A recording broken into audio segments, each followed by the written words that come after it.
ఈ క్రిస్మస్కు బాక్సాఫీస్ వద్ద చిన్న సినిమాలు చాలానే క్యూ కట్టాయి. అయితే అందులో అందరి దృష్టిని ఆకర్షించిన వాటిల్లో రోషన్ హీరోగా నటించిన ఛాంపియన్ సినిమా ఉంది. రోషన్ ఇప్పటి వరకు చేసింది 3 సినిమాలు. అందులో ఒకటి నిర్మలా కాన్వెంట్, రెండవ సినిమా పెళ్లి సందడి. ఈ మూడవ సినిమానే ఛాంపియన్. ఛాంపియన్ మూవీని నిర్మించింది స్వప్న సినిమాస్ కావడంతో ఈ మూవీపై అంచనాలు ఒకంత పెరిగాయనే చెప్పొచ్చు. సినీ కుటుంబం నుంచి రావటమో నటనపై ఇంట్రెస్టో తెలియదు కానీ మొదటి నుంచి కూడా రోషన్ నటనలో చాలా ఈజీ ఉంది. ఛాంపియన్ సినిమాలో ఇది మరింత మెరుగైందనే చెప్పొచ్చు. ఇక ఈ సినిమా కథ విషయానికి వస్తే హీరోకు ఫుట్బాల్ అంటే చాలా చాలా ఇష్టం.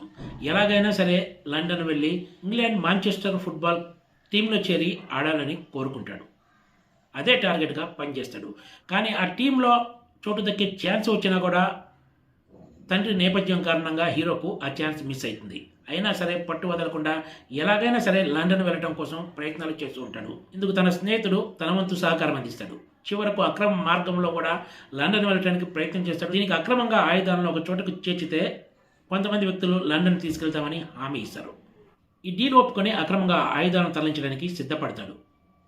ఈ క్రమంలోనే పోలీసులు వెంటపడటంతో తప్పించుకోవడానికి బైరాన్పల్లి గ్రామానికి వెళ్తాడు. అక్కడి నుంచే అసలు కథ మొదలవుతుంది. బైరానిపల్లి గ్రామంలో ఇరుక్కుపోయిన హీరో ఆ గ్రామం కోసం ఎందుకు పోరాడాడు, మరి హీరో తాను కోరుకున్నట్లు లండన్ వెళ్ళి ఫుట్బాల్ టీంలో ఆట ఆడాడా లేదా అన్నదే ఈ మూవీ. ఫుట్బాల్ ఆటకు ఇండియాకు స్వాతంత్రం వచ్చిన తర్వాత కూడా హైదరాబాద్ సంస్థానం నిజాం పాలనలో ఉండి ఎదుర్కొన్న ఇబ్బందులు, నిజాం పాలనకు వ్యతిరేకంగా బైరానిపల్లి గ్రామస్తులు చేసిన పోరాటంతో లింక్ చేసి కథను ఆసక్తికరంగా మలచడంలో దర్శకుడు ప్రదీప్ అద్వైతం ఒకంత సక్సెస్ అయ్యారని చెప్పాలి.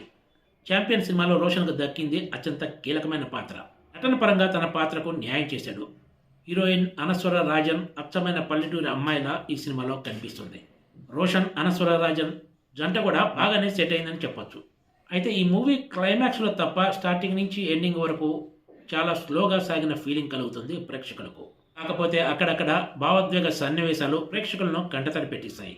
నిజాం సర్కార్ తోటి ఒక గ్రామం చేసిన పోరాటమే ఈ సినిమాలో హైలైట్. సుదీర్ఘ విరామం తర్వాత ఈ సినిమాలో నందమూరి కళ్యాణ చక్రవర్తి ఒక కీలక పాత్రలో కనిపించారు. ఇతర కీలక పాత్రల్లో మురళీ శర్మ, వెన్నెల కిషోర్లు కనిపిస్తారు. ఈ సినిమాలో కీలక నటీనటుల యాక్షన్ బాగానే ఉన్నా కూడా ఇందులో ప్రేక్షకులు కోరుకునే జోష్ మిస్ అయిందనే చెప్పొచ్చు. Please subscribe TG TV.